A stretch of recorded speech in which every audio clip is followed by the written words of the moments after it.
The phone rang at 2:17 in the afternoon. Elijah Carter sat in his unmarked Ford Explorer outside Austin Police Department headquarters. He held a worn psychology textbook in his hands. The cover read, Crisis Intervention, Understanding Trauma and Grief. One page was folded at the corner. The chapter title said Dissociative Disorders in Parental Loss. His radio crackled. Dispatch said, All units, Code 33. First Community Bank, downtown, armed subject. Multiple hostages, repeat, armed subject with hostages. Elijah closed the book. He placed it on the passenger seat. His hand touched the thin fabric bracelet on his wrist. The bracelet was faded blue. His sister had made it 15 years ago, before everything went wrong. He started the engine. His phone buzzed. Lieutenant Brad Hutchinson appeared on the screen. Elijah answered. Carter here. Hutchinson said, We need you downtown, now. White female. Mid-30s. She has a gun. 7 people inside. Elijah said, I am 3 minutes out. Hutchinson paused. His voice changed. Elijah, you sure you can handle this? She is pretty emotional. Elijah felt the familiar weight in his chest. The doubt. The unspoken question behind every call. Can a black man calm down a white woman in crisis? He said, I will be there. The line went dead. Elijah drove through downtown Austin. The November sun was bright. The streets were busy with lunch crowds. Tourists took photos near food trucks. Life continued as normal. 2 blocks from the bank, everything changed. Police cruisers blocked 6th Street. Officers crouched behind vehicles. Their weapons were drawn. A helicopter circled overhead. The noise was deafening. Elijah parked his Explorer. He grabbed his crisis negotiation kit, a black duffel bag with phones, recording equipment, and a notepad. He walked toward the command post. Lieutenant Hutchinson stood near a mobile command unit. He was 52 years old. His face was red from stress. SWAT team members surrounded him. All of them were white. Hutchinson saw Elijah approach. He said, About time. We have 7 hostages. Bank manager. 2 tellers. 4 customers. The subject is Sarah Mitchell, 34, former Whole Foods employee. She walked in 20 minutes ago with a handgun. Elijah said, What does she want? Hutchinson said, Money. She keeps talking about medical bills. Her daughter. Treatment costs. The usual desperate parent story. Elijah pulled out his notepad. He said, Has anyone made contact? Hutchinson shook his head. She will not answer the bank phone. She yelled at the door once, said she needs $47,000 for her daughter Emma. Elijah wrote the names down. Sarah. Emma.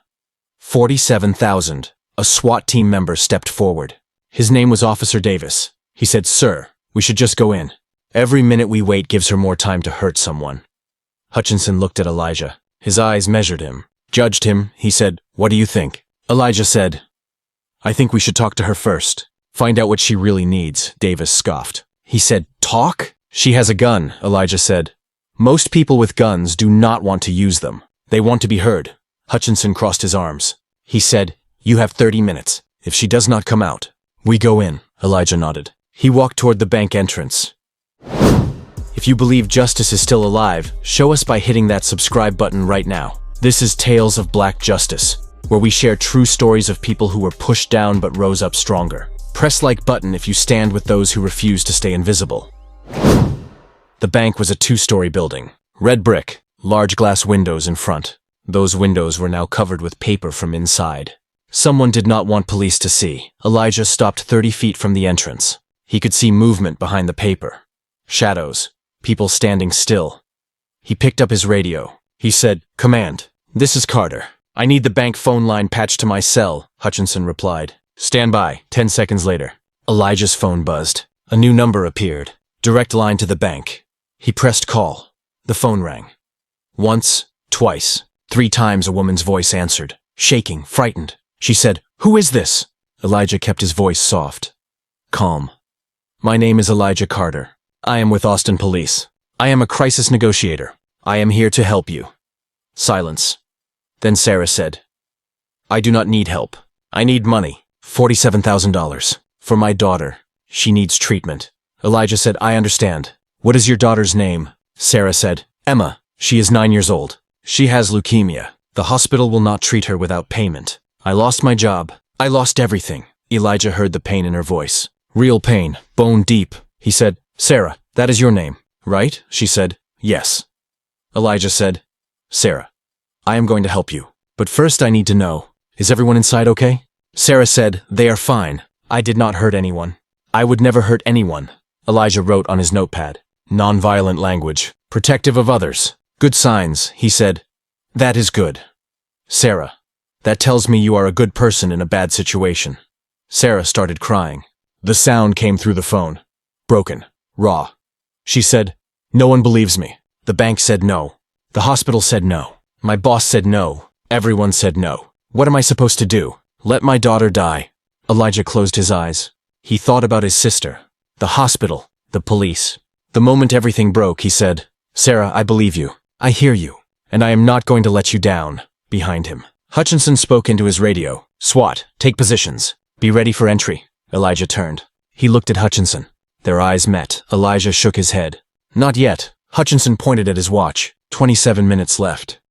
Elijah moved to the mobile command unit. Inside was cramped. Computer screens showed security feeds, maps of the bank layout, thermal imaging equipment. A tech officer sat at the console. Her name was Officer Chen. She said, "We have eyes on the interior. 4 hostages are near the teller stations. 2 are on the floor by the vault. The bank manager is closest to the subject." Elijah studied the thermal images. Heat signatures showed bodies, but Sarah's signature was moving, pacing, nervous energy. He said, "Can you get me background on Sarah Mitchell? Employment history. Medical records if possible. Family information." Chen typed quickly. Her screen filled with data. She said, "Sarah Mitchell, 34 years old. Former employee at Whole Foods on Lamar Boulevard. Terminated 3 weeks ago. Reason listed as customer complaints. She has a daughter, Emma Mitchell, 9 years old." Elijah said, "Medical records for Emma?" Chen scrolled. Her face changed. She said, "This is strange. Emma Mitchell was treated at Dell Children's Hospital. Acute lymphoblastic leukemia. Treatment started 2 years ago." Elijah said, "What is strange about that?" Chen looked at him. She said, "The last record is from 6 months ago. Emma Mitchell, deceased, cause of death. Complications from leukemia." The command unit went silent. Elijah felt his chest tighten. He looked at the screen. The words were clear. "Deceased. 6 months ago." He said, "Sarah does not know." Hutchinson stepped into the unit. He said, "Does not know what?" Elijah turned. He said, "Her daughter is dead. Emma died 6 months ago, but Sarah is in there demanding money for treatment." Hutchinson frowned. He said, "So she is delusional?" Elijah said, "She is in crisis. Dissociative episode. She cannot accept her daughter's death. Her mind created a different reality." Davis stood outside the unit. He said, "Even more reason to go in now. She is crazy, unpredictable." Elijah felt anger rise. He pushed it down. He said, "She is not crazy. She is experiencing traumatic grief. There is a difference." Hutchinson said, "Difference does not matter if she pulls that trigger." Elijah said, "She will not. She told me she would never hurt anyone. People in dissociative states still have core values. She is protecting those hostages." Hutchinson checked his watch. He said, 22 minutes. "Elijah, clock is ticking." Elijah picked up his phone. He walked back outside. The sun was lower now. Shadows stretched across the street. News helicopters had joined the police chopper. Cameras pointed at the bank. This was going to be on every channel, every website. Black Negotiator. White woman in crisis. The optics were already written. He dialed the bank again. Sarah answered immediately. "Did you get the money?" Elijah said, "Sarah, I'm working on it. But I need to understand more. Tell me about Emma. How is she feeling today?" Sarah said, "She is tired. The chemo makes her so tired. But she is strong. She is my strong girl." Elijah felt his throat tighten. He said, "Where is Emma right now?" Sarah said, "At home. My neighbor is watching her. But I need to get back soon. She needs her medicine at 6. Elijah wrote on his notepad. "Believes Emma is alive. Specific details. Time, medicine, neighbor." He said, "Sarah, when did you last see Emma?" Sarah paused. Her voice became uncertain.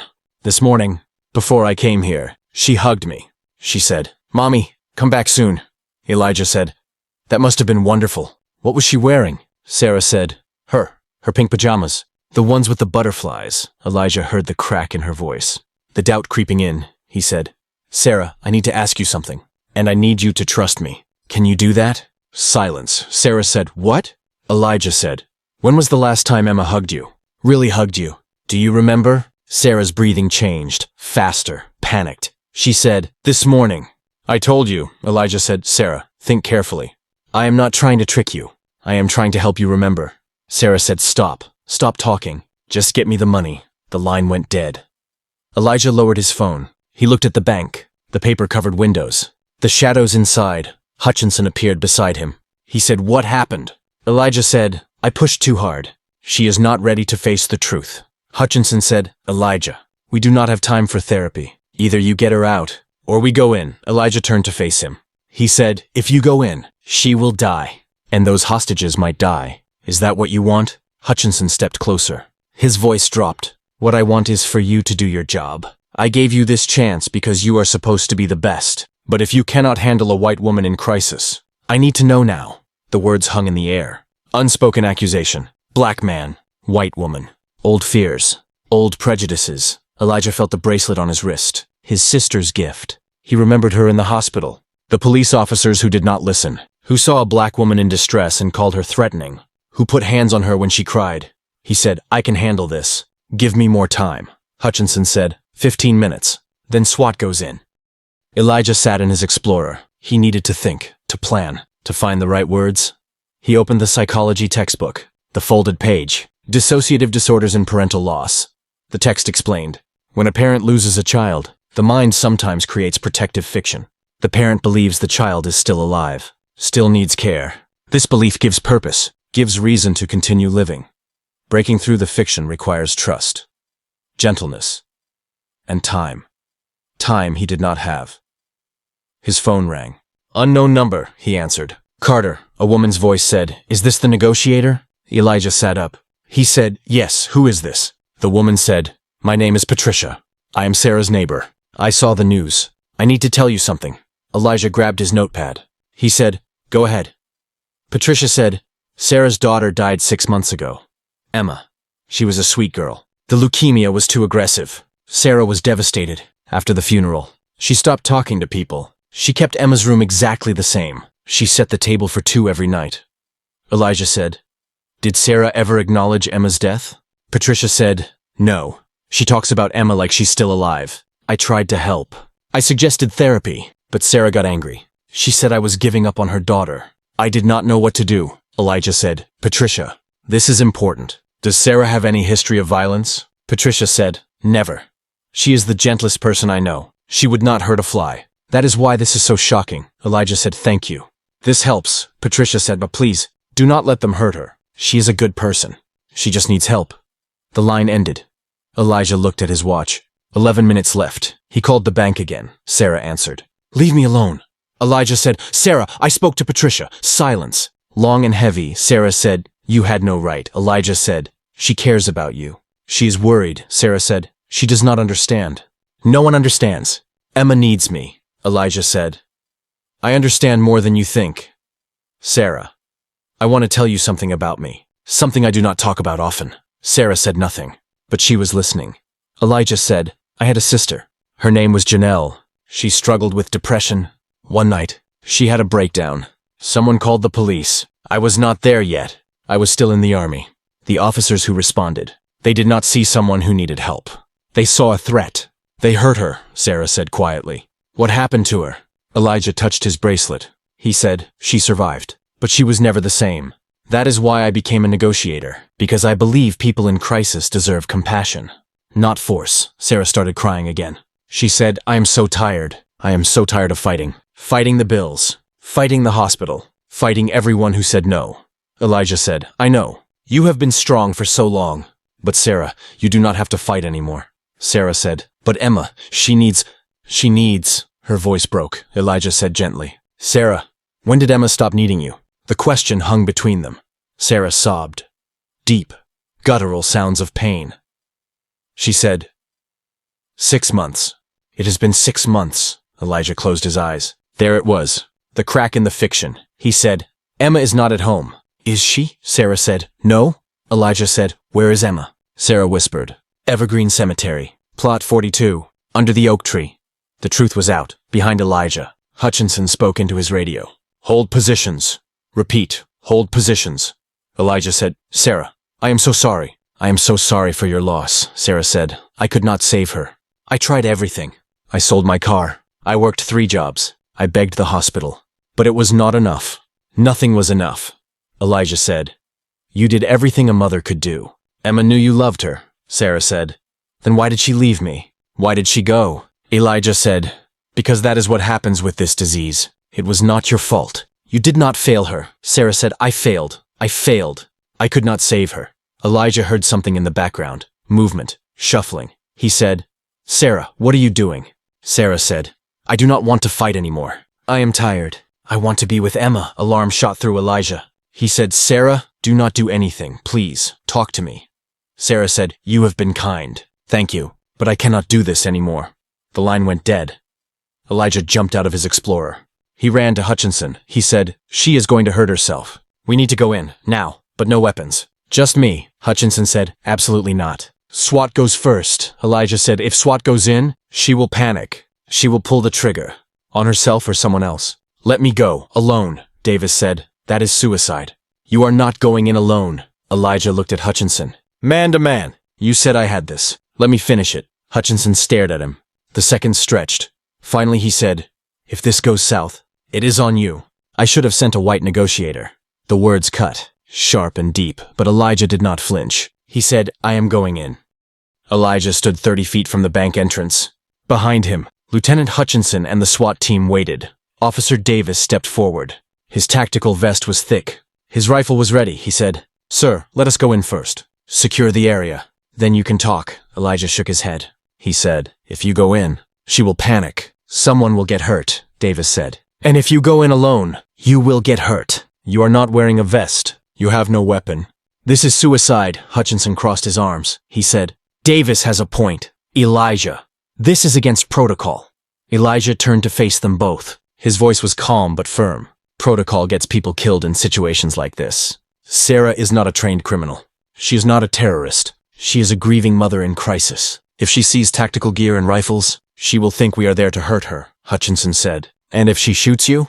Elijah said. She will not, Davis scoffed. You cannot know that, Elijah said. I know she told me she would never hurt anyone. I know her daughter just died. I know she is not thinking clearly. But I also know she is still human, still capable of reason. If I show her I trust her, she might trust me back. Hutchinson checked his watch. He said, you have been out here for 40 minutes. We are past the deadline. I have to make a call, Elijah said. Give me 10 more minutes. Let me try to talk to her from outside. If she does not respond, then you send SWAT. Hutchinson and Davis exchanged looks. Finally, Hutchinson said, 10 minutes. But we stay ready. One wrong move from her. We go in. Elijah nodded. He walked toward the bank entrance. His heart pounded, but his face remained calm. He could feel every camera lens pointed at him. Every officer watching. Every doubt hanging in the air. He reached the glass door. It was still locked. He knocked. He said loudly, Sarah, it is Elijah. I am right outside. I am alone. No weapons. No vest. Just me. Can we talk? Silence. He knocked again. Sarah, I know you are scared. I know you feel trapped. But I am here to help. Not to hurt you. Please, just talk to me. From inside. A voice. Shaky. Frightened. Go away. I do not want to talk anymore. Elijah pressed his hand against the glass. He said, I'm not going anywhere. Not until I know you are okay, Sarah said. I'm not okay. I will never be okay, Elijah said. Then let me help you. Let me come inside. We can talk. Face to face. Human to human, Sarah said. If you come in, I will. I will. Her voice trailed off. Elijah said, you will what? Shoot me? I do not think you will. Because you told me you do not want to hurt anyone. I believe you. Inside the bank. Movement. Shadows shifting. Then Sarah's voice came closer to the door. You do not know me. You do not know what I am capable of, Elijah said. You are right. I do not know everything about you. But I know you are a mother. I know you love your daughter more than anything. I know you are in pain. And I know that pain does not make you a monster. Silence again. Longer this time. Then, a sound. A woman's voice. Not Sarah's, someone else inside. The voice said, please. One of the customers. She is not doing well. She is having a panic attack. She needs help. Elijah's pulse quickened. He said, Sarah, who was that? Sarah said, the bank manager. Maria, Elijah said. Sarah, let me help. Let me come in and check on her. Just me. I will not try anything. I promise, Sarah said. How do I know you are telling the truth? Elijah said, because I am standing here, unarmed, unprotected. If I wanted to trick you, I would not put myself at risk. I am here because I care. About you. About those people inside. About doing this right. Behind him, Hutchinson spoke into his radio. Medical standby. We have a hostage in distress. Elijah heard Sarah breathing on the other side of the door. Fast. Panicked. Then Maria's voice again. Louder. Sarah, please. Lisa needs help. She cannot breathe, Sarah said. I do not know what to do. I do not. I did not want this, Elijah said. I know. This is not who you are. You did not come here to hurt people. You came because you were desperate. But it does not have to end badly. Let me in. Let me help Lisa. Then we can figure out the rest together. 10 seconds passed. 20. 30. The lock on the door clicked, Sarah said. Come in, slowly, hands where I can see them. Elijah raised his hands. He pushed the door open with his shoulder. He stepped inside. The air was thick, stale. The blinds were drawn. The lights were dim. 7 people sat against the wall near the teller stations. Their faces showed fear, exhaustion, relief. Maria, the bank manager, was a black woman in her early 40s. She wore a navy blazer with a name tag, Maria Herrera. Branch manager. Her eyes met Elijah's. Gratitude and desperation mixed together, next to Maria. A young white woman, early 20s, Lisa. She was hyperventilating. Her hands clutched her chest. Her eyes were unfocused, Elijah said. Lisa, my name is Elijah. I am here to help. Can you hear me? Lisa nodded but could not speak. Elijah knelt slowly. He kept his hands visible. He said, You are having a panic attack. It feels like you cannot breathe. But you can. I am going to help you. Breathe with me. In through your nose. 4 counts. Hold. 4 counts. Out through your mouth. 4 counts. Can you try? Lisa tried. Her breathing was erratic, but she focused on his voice. Elijah counted. In 2, 3, 4, hold 2, 3, 4, out. 2, 3, 4. He repeated it. Again, slowly. Lisa's breathing began to regulate. Maria put her hand on Lisa's shoulder. She said softly, You are doing great. Keep breathing. Elijah looked up. Sarah stood 15 feet away. The gun was in her hand, pointed at the floor, but her finger was near the trigger. Her face was pale. Her eyes were red from crying. She looked like she had not slept in days. Maybe weeks. Elijah stood slowly. He said, Thank you for letting me in. That took courage, Sarah said. Do not thank me. I am the reason she is like this. I am the reason all of them are scared, Maria spoke. Her voice was steady, strong. Sarah, you are not a bad person. I can see that. Whatever brought you here, it was not evil. It was desperation. Sarah looked at Maria. Tears streamed down her face. You do not understand, Maria said. I think I do. I am a single mom too. I have 2 kids. I work 60 hours a week to keep them fed, to keep a roof over their heads. I know what it feels like to be 1 bill away from losing everything. I know what it feels like to be invisible, to have the system ignore you. Sarah's hand holding the gun trembled. Then you know why I am here, why I had to do this, Maria said. I know why you felt like you had no choice. But Sarah, this is not the answer. You are not going to get what you need this way. You are just going to lose more, Sarah said. I already lost everything. My daughter, my job, my home. What else is there to lose? Elijah said. Your life, your freedom, your chance to heal. Those things still matter. Sarah shook her head. No, they do not. Not without Emma. Elijah took a step closer. Sarah's gun came up, pointed at his chest, she said. Stop. Do not come closer. Elijah stopped, hands still raised. He said, Okay, I will stay right here. But Sarah, I need you to listen to me. Really listen, Sarah said. I am tired of listening. I listened to the doctors who said they could save her if I paid. I listened to the hospital billing department who said they would work with me. I listened to my boss who said my job was secure. Everyone lied. Everyone, Elijah said. You are right. The system failed you. It failed Emma. And I am sorry. Truly sorry. But punishing yourself will not fix that. It will not bring her back. Sarah's voice rose. I know that. Do you think I do not know that? I know she is gone. I know. But I cannot. I cannot accept it. Her voice cracked. Maria stood up. Slowly. Non-threatening. She said, Sarah, when my son was sick 2 years ago, pneumonia, I thought I was going to lose him. I sat in that hospital and I prayed. I begged God. I made deals. Anything to keep him alive. And he survived. But I remember that fear, that helplessness. And if he had not survived, I do not know what I would have done. Sarah looked at Maria. Your son lived. Mine did not. So you cannot understand, Maria said. You are right. I cannot fully understand your pain, but I understand your love. And I know Emma would not want this for you. She would want you to live, to be happy, to remember her with joy. Not with this. Sarah lowered the gun slightly. Her shoulders shook. She said, I see her everywhere. In the house. At the store. I hear her voice. She calls for me at night. And I want to go to her. I want to be with her. Elijah felt his chest tighten. He said, Sarah, what you are experiencing, it has a name. It is called dissociative grief. Your mind is protecting you from pain that is too big to process. It is creating a reality where Emma is still here. Because the alternative, the truth, is too much to bear, Sarah said. Stop. Stop analyzing me like I am crazy, Elijah said. You are not crazy. You are in crisis. There is a difference. And there is help.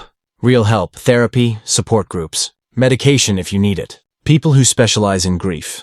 Who can help you carry this weight, Sarah said. I do not want help. I want my daughter. Her gun hand rose again. But this time, she pointed it at herself, pressed the barrel under her chin. The hostages gasped. Maria said, Sarah. No. Elijah's heart stopped. He said, Sarah, please, do not do this, Sarah said. Why not? Give me one reason. One reason to keep living without her, Elijah said. Because Emma would not want you to die. Because somewhere, deep down, you know that. You did not load that gun, did you? Sarah froze, Elijah said. When you walked in here, you brought an empty gun. Because even in your pain, even in your desperation, you could not bring yourself to hurt anyone. Not even yourself. That is who you are. Sarah, that is the real you. Sarah's hand shook. The gun wobbled. She said, How did you know? Elijah said, Because I have been doing this for 15 years. And I know the difference between someone who wants to die and someone who wants the pain to stop. You do not want to die. You want to feel whole again. You want to feel like Emma's mom again. And you can. But not this way. Maria took a step towards Sarah. Then another. Slowly. She said, Sarah, I do not know you, but I know you love your daughter, and I know she loved you. That kind of love does not disappear. It stays, it lives in you. But only if you let it. Only if you choose to keep living. Sarah's face crumpled. She said, I do not know how. Maria reached out her hand. One day at a time. One breath at a time. And you do not have to do it alone. We will help you. I will help you. Sarah looked at Maria's outstretched hand. Then at Elijah. Then at the gun in her own hand, she said. I am so tired, Elijah said. I know. Then put down the gun. Let us carry some of that weight for you. Sarah's hand slowly lowered.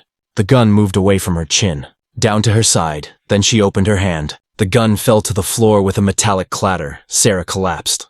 Maria rushed forward and caught her. She held Sarah while she sobbed. Elijah moved quickly. He kicked the gun away. He said to the hostages, Everyone, out, now, slowly, stay calm. The 6 other hostages stood. They moved toward the door. Some looked back at Sarah with sympathy. Others just wanted out, within 30 seconds. They were gone, only Maria, Sarah, and Elijah remained. Maria held Sarah on the floor. Sarah's sobs were deep, guttural, years of pain pouring out. Elijah picked up the gun carefully. He checked the chamber. Empty. The magazine. Empty, just as he had suspected. He set it aside and knelt beside the 2 women. He said, Sarah, you are safe now. We are going to get you help. Sarah looked up. Her face was streaked with tears. She said, I did not want to hurt anyone.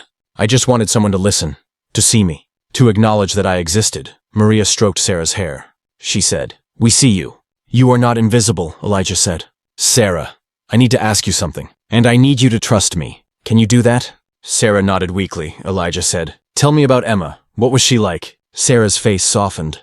She said, She was everything. Bright, funny. She loved butterflies. She used to catch them in the backyard.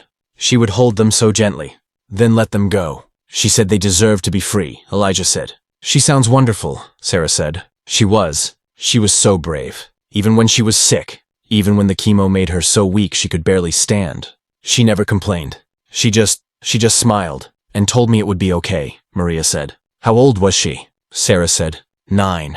She turned 9 3 months before. Before. Her voice broke. Elijah said gently. Before she died? Sarah froze. Her eyes went wide. She said, No, she is not. She is at home, with my neighbor. She is waiting for me, Elijah said. Sarah, look at me. Sarah looked at him. Elijah said, Where is Emma right now? Really? If you close your eyes and think, where is she? Sarah closed her eyes. Tears leaked from the corners. She said, She is. Her breathing became faster. Elijah said, It is okay. You are safe. Just tell me. Where is Emma? Sarah whispered. She is not at home, Elijah said. Where is she? Sarah's face twisted in pain. She said, She is at Evergreen Cemetery, plot 42, under the oak tree. She has been there for 6 months. The words hung in the air, heavy, final. Maria's eyes filled with tears. She said, Oh, Sarah, I am so sorry. Sarah opened her eyes. The clarity was painful. She said, I know she's dead. I know, but sometimes I forget. And I think, maybe if I just try harder, maybe if I get enough money, I can bring her back. I can save her, Elijah said. That is not how it works. And you know that, deep down. You know, Sarah said. But I see her. I hear her. She talks to me, Elijah said. That is your grief. Your mind is trying to protect you from the pain. It is creating moments where she still exists.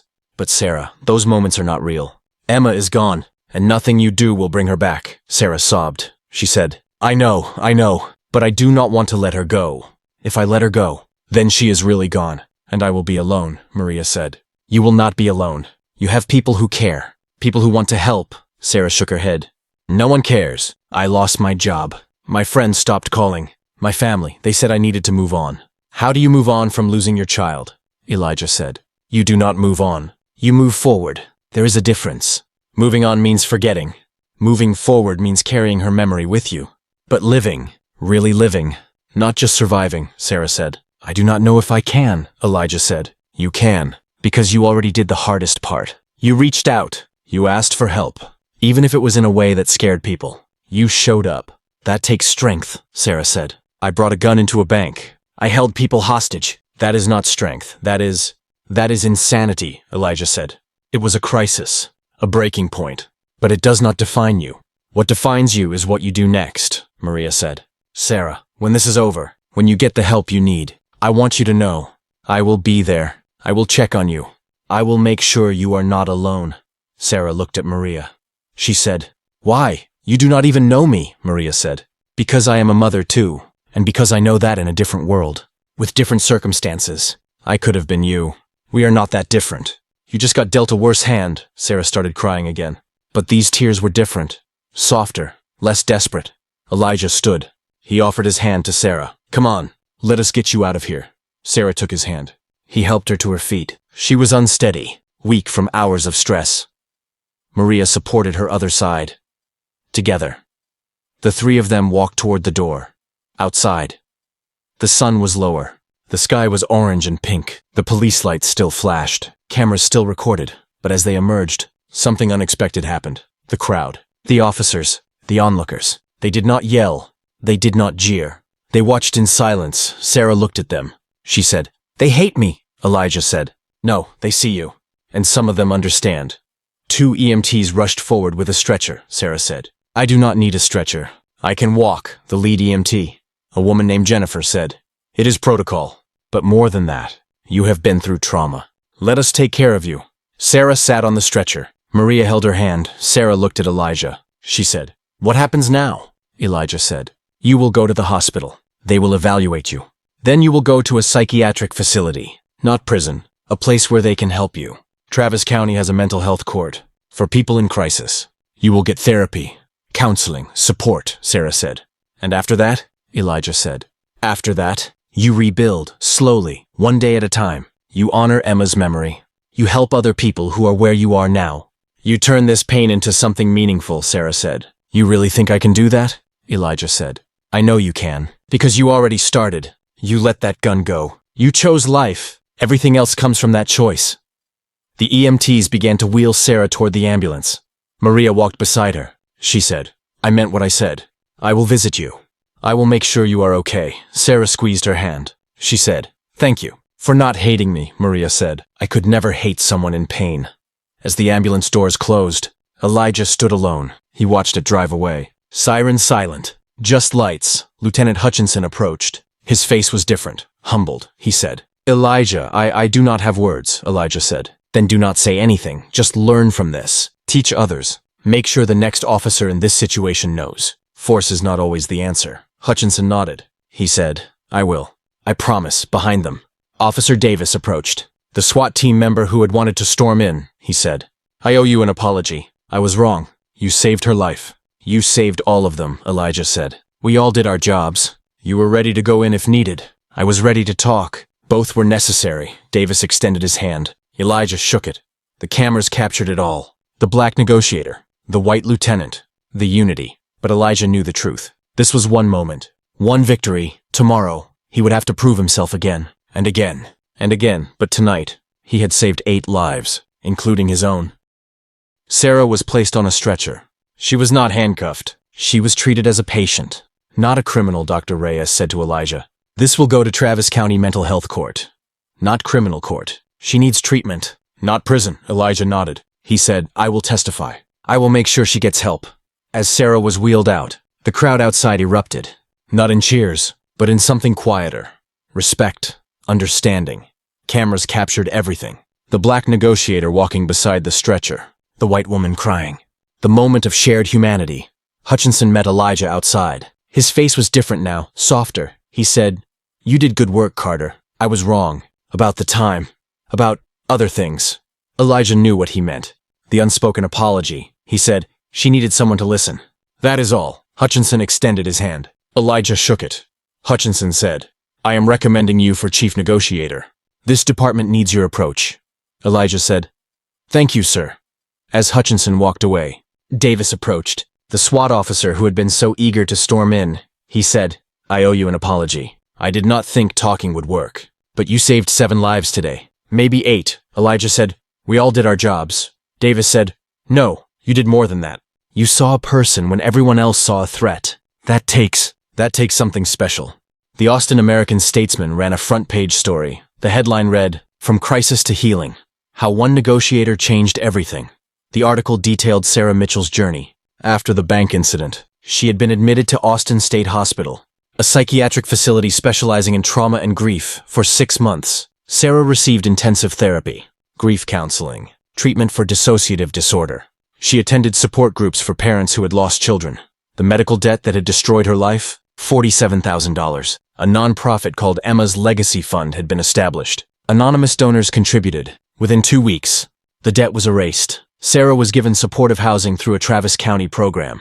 A small apartment, furnished, paid for 1 year in her therapy sessions. Sarah talked about Emma, the real Emma, not the fiction her mind had created. She cried. She screamed. She grieved properly for the first time. Dr. Reyes told reporters, Sarah is doing remarkable work. She is facing her pain instead of running from it. That takes incredible courage. By month 4, Sarah began volunteering. She spoke at support groups. She shared her story. She helped other parents navigate the impossible grief of losing a child. By month 6, Sarah had a new job, intake coordinator at a mental health crisis center. She helped people in their darkest moments, just like Elijah had helped her.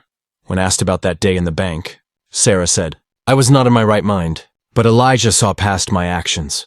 He saw my pain. He treated me like a human being, not a monster. That saved my life.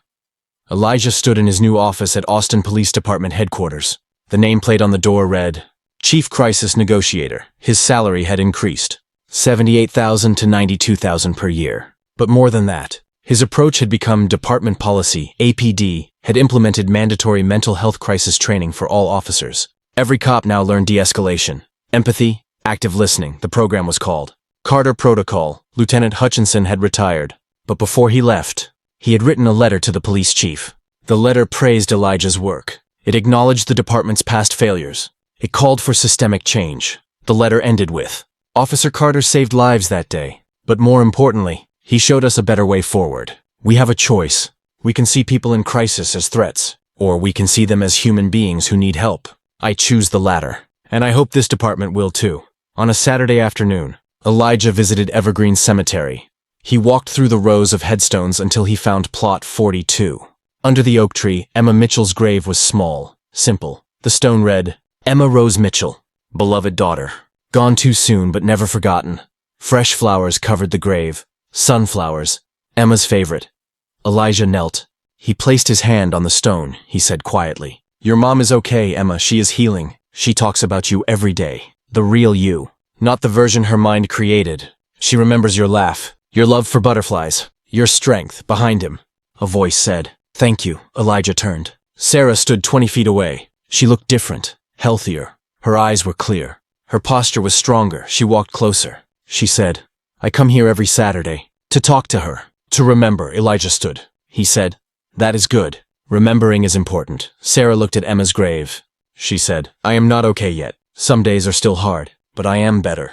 Because of you. Elijah shook his head. He said, You did the work. I just opened the door. Sarah smiled. A real smile. The first Elijah had seen from her. She said, Emma's legacy fund has raised over $200,000. We have helped 40 families pay medical bills. 40 families who might have ended up like me, desperate, broken, Elijah said. That is incredible, Sarah said. I want to do more. I am going back to school, social work degree. I want to help people the way you helped me. Elijah felt warmth in his chest. Pride. Hope, he said. You will be amazing at it, Sarah said. Will you be at the fundraiser next month? We are honoring you. Whether you like it or not, Elijah laughed. He said, I will be there. Sarah looked at Emma's grave one more time. She said, I think she would be proud. Of both of us, Elijah said. I know she would be. 3 months after Sarah's release from the hospital, a local journalist named Rebecca Chen published an investigative piece. The article was titled, The System That Failed Sarah Mitchell. Rebecca had done extensive research. She interviewed hospital administrators, insurance company executives, Sarah's former employer at Whole Foods. The picture that emerged was damning. Emma Mitchell's leukemia treatment had cost $130,000 over 2 years. Sarah's insurance through Whole Foods covered only 60%. That left $52,000 in patient responsibility. Sarah had payment plans. She worked overtime. She sold her car. She borrowed from friends. But the bills kept coming. When Emma's condition worsened, the hospital demanded $15,000 up front for experimental treatment. Sarah did not have it. She was denied. Emma died 3 weeks later, after Emma's death. Sarah sank into depression. Her work performance suffered. Customers complained.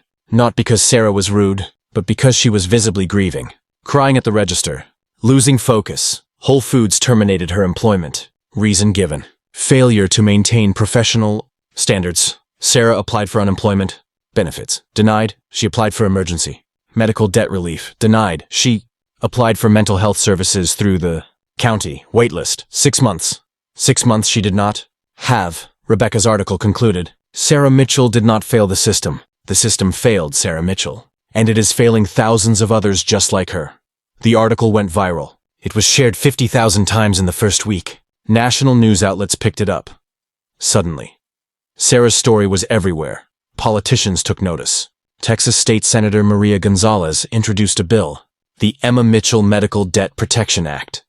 The bill would cap medical debt at 10% of annual income for families below the poverty line. It would also mandate mental health crisis response training for all law enforcement. The bill passed both chambers. It was signed into law 6 months later. Elijah received calls from across the country. Police departments wanted to learn his methods. FBI, Homeland Security, crisis negotiation teams from New York, Los Angeles, Chicago. He traveled. He taught. He shared the lessons he had learned, but always, he came back to Austin, to the work, to the people who needed him. The fundraiser for Emma's Legacy Fund was held at the Austin Convention Center. 500 people attended. Donors, volunteers, families who had been helped by the fund. Sarah stood at the podium. She wore a simple black dress. Her hair was pulled back. She looked confident. Whole, she said. A year ago, I was in the darkest place imaginable. I had lost my daughter, my job, my home, my mind. I walked into a bank with an empty gun because I did not know what else to do. I did not want to hurt anyone. I just wanted someone to listen. The room was silent. Sarah continued. And someone did listen. Elijah Carter could have treated me like a criminal. He could have let SWAT storm in. He could have written me off as crazy. Instead, he saw me. He saw my pain. He treated me with dignity. And he saved my life. Applause filled the room. Sarah said, This fund is named after my daughter, but it exists because of Elijah. And because of every person in this room who believes that compassion is stronger than judgment. She gestured to Elijah in the front row. She said, Elijah, will you join me? Elijah stood. He walked to the stage. The applause grew louder. Sarah handed him a plaque. It read, To Elijah Carter, for showing us that justice is not just about law, it is about humanity. Elijah looked at the plaque. Then at Sarah, then at the crowd. He said, I do not do this work for recognition. I do it because I believe people deserve a second chance. Sarah deserved a second chance, not because of what she did, but because of who she is. A mother who loved her daughter. A woman who was failed by the systems meant to protect her. He paused. He looked directly at the cameras in the back. He said, I am a black man in America. I know what it feels like to be judged before you open your mouth. To be seen as a threat instead of a human being. When I walked into that bank, people doubted me. They doubted I could connect with Sarah. Because she was white. Because I was black. Because we were supposed to be on opposite sides. The room was absolutely still, Elijah said. But pain does not have a color. Grief does not have a color, and compassion should not have a color. When Sarah was hurting, I did not see a white woman. I saw a person in crisis. That is what we all need to do. See people, not categories. The applause was thunderous, Elijah said. Emma's legacy fund has helped 40 families. Let us make it 400, 4,000.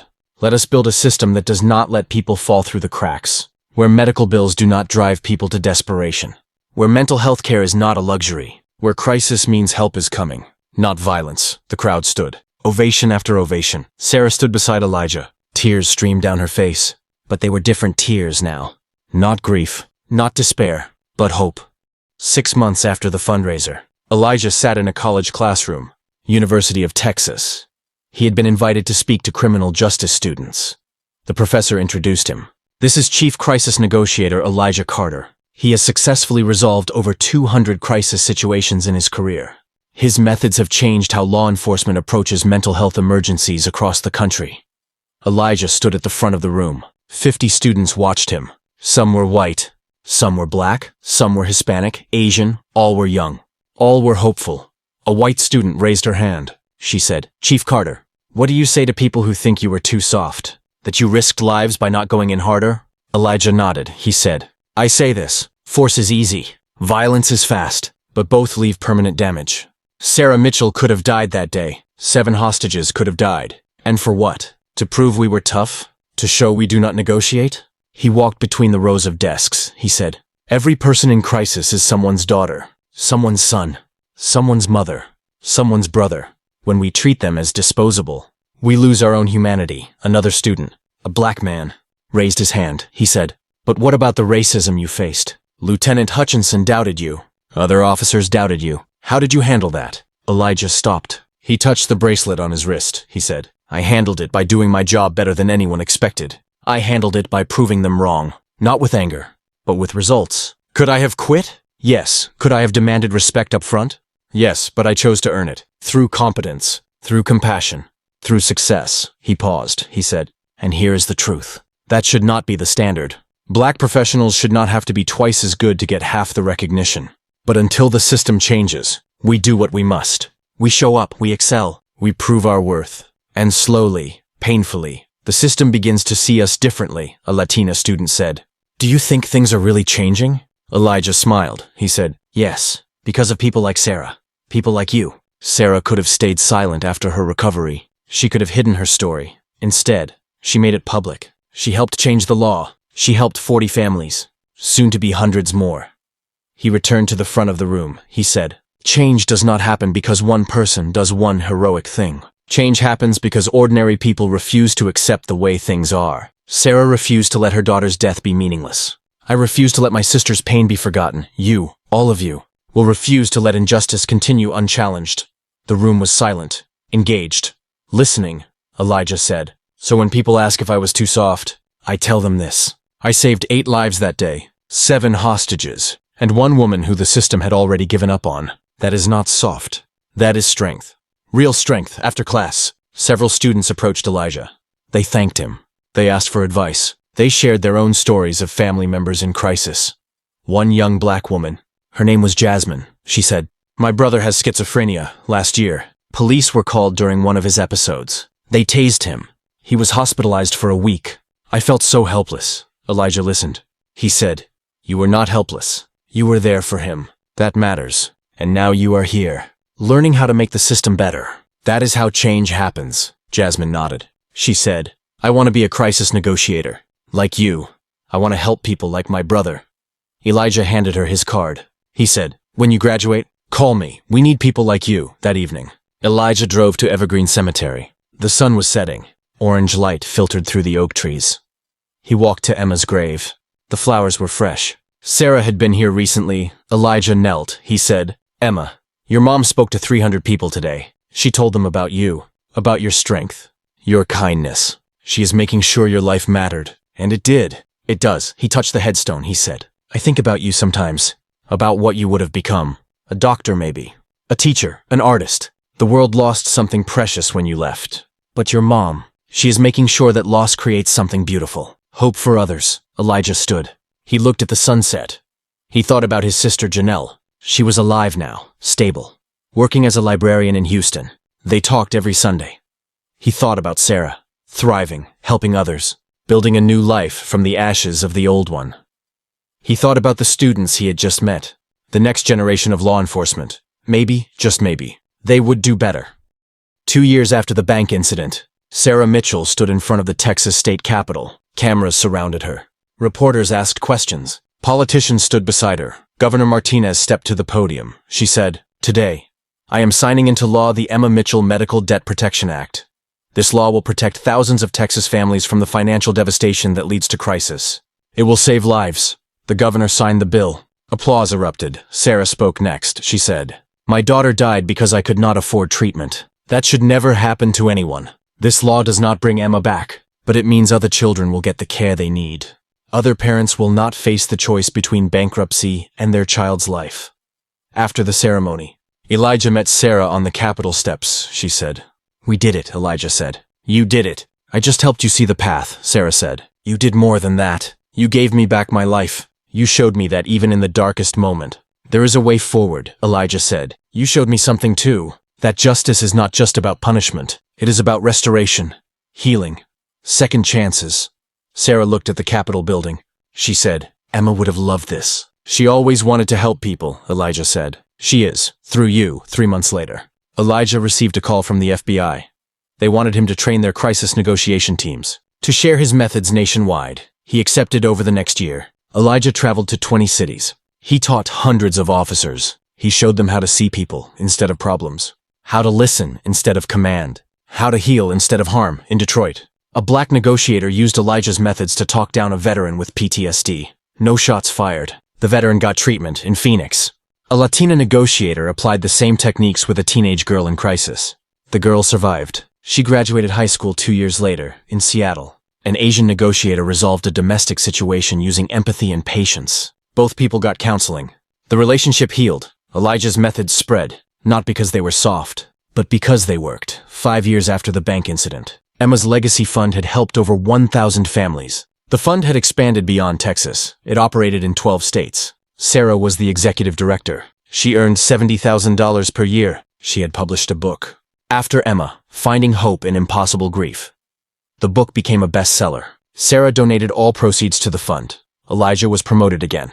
Regional Crisis Negotiation Director. His salary was $108,000 per year. He oversaw crisis response for all of Central Texas. But more than titles or money, Elijah had changed the conversation. He had shown that black professionals could lead with compassion. That expertise does not require cruelty. That justice can look like mercy. On the 5th anniversary of the bank incident, a documentary premiered, The Negotiator. We Can Save You Too. The film told Sarah's story, Elijah's story, the story of a broken system and the people fighting to fix it. The final scene showed Elijah and Sarah at Emma's grave. They placed flowers, sunflowers, Sarah said to the camera. "People ask me if I am angry at the hospital, at my employer, at the system. And I was, for a long time. But anger does not heal. It just burns," Elijah said. "We cannot change the past. Emma is gone. My sister was hurt. Thousands of people have been failed. But we can change what happens next. We can build something better," Sarah said. "That is what Emma's legacy is about. Not revenge, not bitterness, but hope. Practical, active, life-saving hope." The camera pulled back. The sunset behind them. The oak tree swaying gently. The screen faded to black. Text appeared. Since 2024, Emma's Legacy Fund has helped over 1,000 families. Medical debt totaling $12 million has been forgiven. The Emma Mitchell Medical Debt Protection Act has been adopted by 14 states. Crisis negotiation training based on Elijah Carter's methods is now standard in over 200 police departments nationwide. More text. Sarah Mitchell continues to lead Emma's Legacy Fund. She speaks internationally about grief, mental health, and systemic reform. More text. Elijah Carter serves as Regional Crisis Negotiation Director for Central Texas.